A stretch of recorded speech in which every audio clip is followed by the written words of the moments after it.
The Young and the Restless is one of the longest-running television dramas on American television.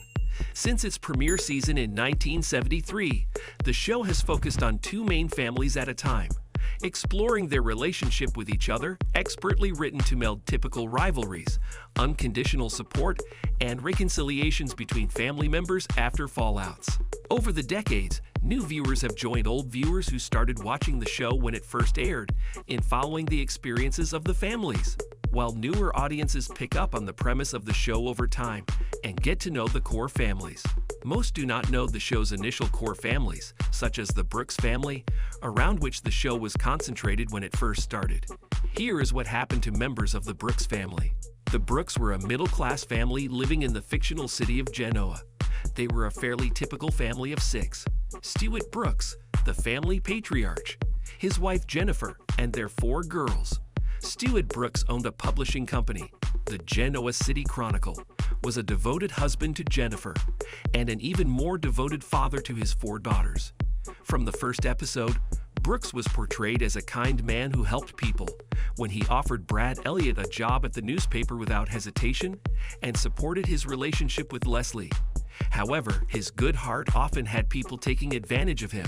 Stewart's wife, Jennifer, was the quintessential wealthy wife of the 1970s, a devoted wife to Stewart and a good mother to their children, until she crossed paths with her ex, Bruce Henderson, and decided to leave Stewart for him.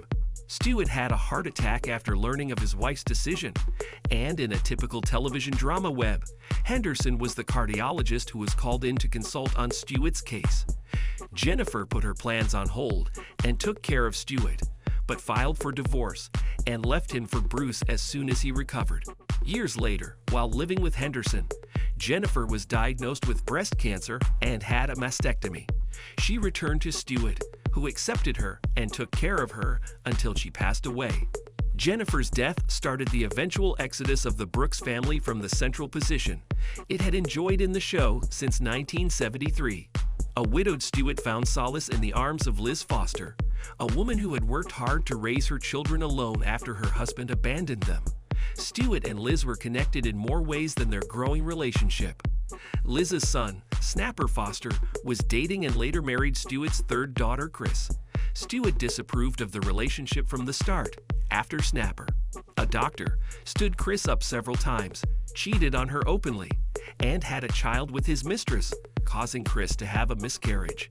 His relationship with Liz and the relationship between the Brooks and the Fosters was complicated further when Liz's daughter, Jill Foster, seduced him and tricked him into believing that he had got her pregnant. Ever the honorable man, Stewart went from pursuing a relationship with Liz to marrying her daughter, only to discover that she had concocted the pregnancy story to get herself hitched to a wealthy man. Eventually, Stewart managed to escape Jill's snare and married Liz Foster. However, he passed away a short while later after 10 years in the show, the second member of the Brooks family to leave the show. Stewart and Jennifer's firstborn daughter, Leslie, was a quiet, shy, and reserved woman who kept to herself, and all parts of herself hidden. She was a talented pianist who only came out of her shell when she was playing the piano. Over the years, she had perfected her craft and developed the ability to put her soul into her pieces, often having crowds go quiet in awe whenever she played.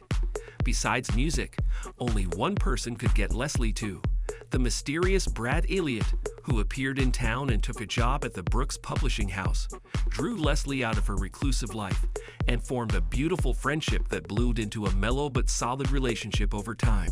For some time, the couple was happy until Leslie's sister, Lori, decided that she wanted Brad for herself.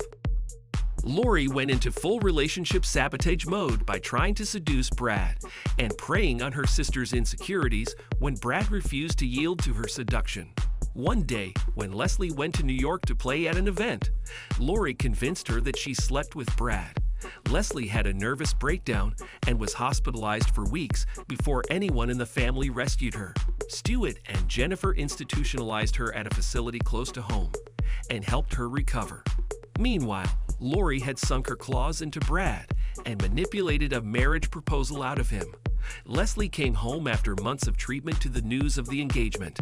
However, Brad, who was later revealed to be a disgraced doctor whose license was taken away after defying protocol and operating on his son, broke his engagement to Lori after finding out what she'd done to Leslie. He rebuilt Leslie's trust in him by supporting her dream of owning a space where she could play the piano. Just as Brad and Leslie were rebuilding their relationship, Lori revealed his true identity, but the revelation only brought the couple closer until Leslie went on tour and met Lance Prentiss. Initially, she resisted the wealthy bachelor's charms, but gave in when Brad demanded a divorce after he was diagnosed with a condition that would leave him blind. When Leslie turned down his demand to end their marriage, he mistreated her, hoping to drive her away, but she fought for their love. He changed his mind when she conceived their child, but hit her by accident, causing a miscarriage. Unable to deal with the pain he had caused the love of his life, Brad filed for divorce and left the city. He came back once more and attempted to rekindle things with Leslie, but she was tired of his antics and turned him down. When he left the city for good, the opportunities for the plot advancement of Leslie's story started to decline, setting her up to become the third member of the Brooks family to leave the show. Lori was the troublemaker of the Brooks family. The show's audience got to watch her devious ways when she tried, and almost succeeded, in ruining Leslie and Brad's relationship. Lori's comeuppance came when she fell head over heels for Mark Henderson, the son of the man for whom her mother left her father. Lori and Matt were engaged and about to wed when Jennifer revealed Bruce was Lori's father too, making Lori and Mark half-siblings. A devastated Mark broke the engagement, leaving Lori nursing a broken heart. Leslie met Lance Prentiss around the same time and introduced him to Lori. Initially, Lance was interested in Leslie, but fell in love with and married Lori, which made for an entertaining story full of drama, betrayal, separations and reconciliations, and an accusation of murder, which was later proven to be fabricated by her mother-in-law. Eventually, the writers reduced Lori's airtime, setting her on the path that would bring an end to her story. Leslie and Lori's sister Chris was the second member of the Brooks family, after their father, to become entangled with a member of the Foster family. At 19, Chris was working with her father at the newspaper when she entered a relationship with Snapper Foster. Snapper was working part-time to afford medical school and help pay for his younger brother's education. The Brooks family patriarch opposed Chris's relationship with Snapper, who often canceled their dates, claiming to have fallen asleep. Besides, Snapper was having an affair with a waitress. Unfazed by the affair, Chris dreamed of having a family and children with Snapper, until one day when she fell victim to rape.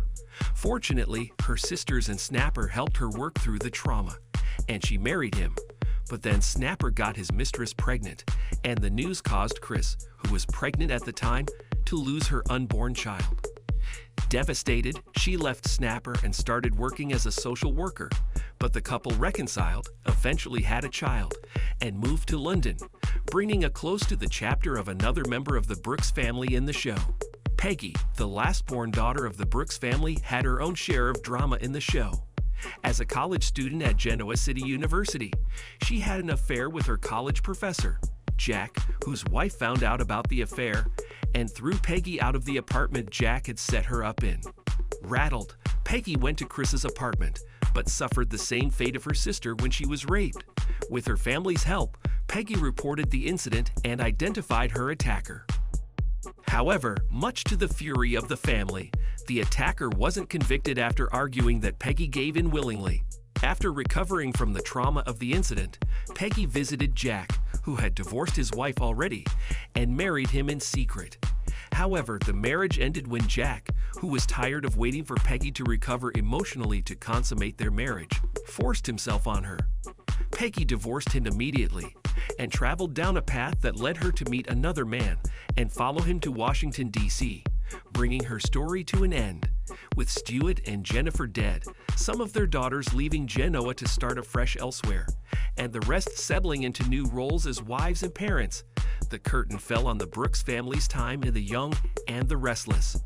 Besides, by then, most of the actresses who played the four daughters originally had left the show, and replacing them over and over robbed their stories of their authenticity.